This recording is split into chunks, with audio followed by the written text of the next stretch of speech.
की तरफ से मैं बहुत संक्षेप में छोटी सी बात आपसे अपील करना चाहती हूँ। जो कौम अपनी बड़ाई करती रहती है, अपना आत्मचिंतन नहीं करती, उसकी गति रुक जाती है प्रगति की।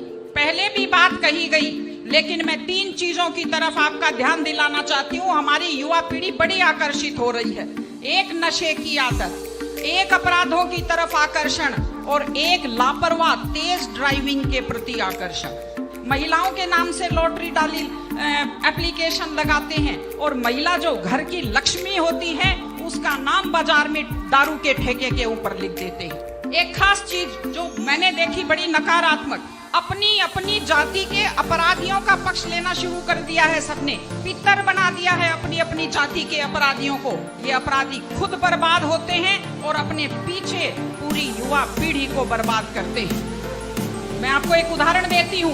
एक ऐसे शख्स, एक ऐसे खिलाड़ी दिल्ली के, जिन्हें आज मेडल जीते हुए लोगों की गिनती में होना चाहिए था पहलवानी में, अपराध के कारण आज दिल्ली में जेल की सलाखों के पीछे बैठे हैं। ये हमारे लिए दुख की और शर्म की बात है। और तीसरी चीज, तेज ड्राइविंग। 1 लाख युवक, बाकी बड़े उम्र के लोग अलग हैं, 1 लाख युवक जान गंवाते हैं हर साल लापरवाह ड्राइविंग के कारण। आप सोचिए, 25 साल लगते हैं एक बच्चे को पालकर बड़ा करने में और 25 सेकंड में लापरवाह ड्राइविंग के कारण वो लाश में बदल जाता। क्या बीतती होगी उस माँ के ऊपर जो अपने जाते हुए बेटे की पीठ देखती है और आते हुए बेटे का मुंह नहीं देखता। आप लोग क्या सोचते हैं?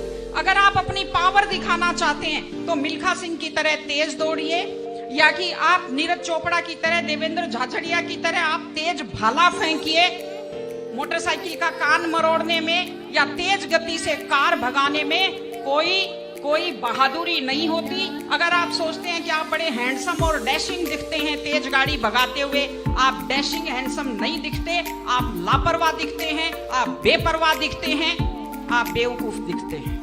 इसलिए कम से कम सड़क पर जब भी गाड़ी चलाएं, आप ध्यान से गाड़ी चलाइए। आपकी जिंदगी आपके माता पिता की भी। एक छोटी सी चीज और कहना चाहती हूँ। हमारे बुजुर्ग हमें जब पालते हैं, जो लोग खेती से बच्चों को पढ़ाते हैं, जो लोग छोटी आमदनी में बच्चों को पढ़ाते हैं, उनकी पूरी उम्र खप जाती है अपने बच्चों की जिंदगी बनाने में।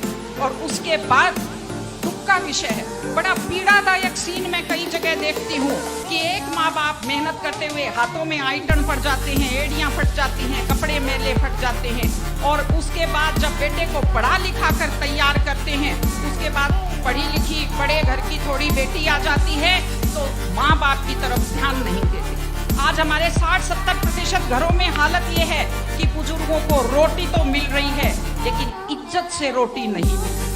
इस चीज को बदलने की जरूरत है। माँ बाप, मैं आपसे कहती हूँ, जैसी भी परिस्थिति होती है, माता पिता आपको राजकुमार की तरह पालते हैं।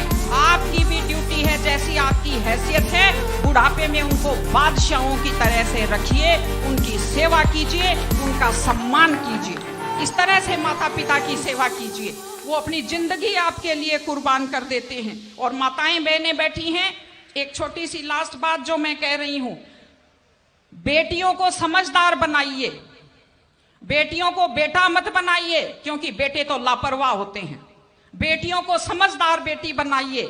जब वो घर से बाहर जाती है तो उसको समझाइए कि वो साथ अपने घर की इज्जत लेकर के जाती है। बेटियों को समझाइए कि कैसे लोग मीठी मीठी बातों का जाल लेकर शिकारियों की तरह से घूमते हैं। और अपनी बेटी को संस्कार दीजिए कि वो जिस घर में जाए अपने सास ससुर की सेवा करे। आजकल मैंने नया ट्रेंड देखा है, बेटियां माँ मम्मी की तो बहुत चिंता करती है लेकिन सास की चिंता नहीं करती हैं। ये गलत चीज है।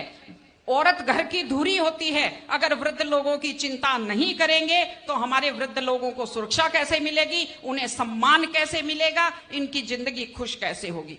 इसलिए कोई भी कौम तभी आगे बढ़ती है जब वो संस्कारवान हो, जब वो मेहनती हो, जब वो शिक्षा पर ध्यान दे। हमने ये सब किया है, मैं आपको बधाई देती हूँ।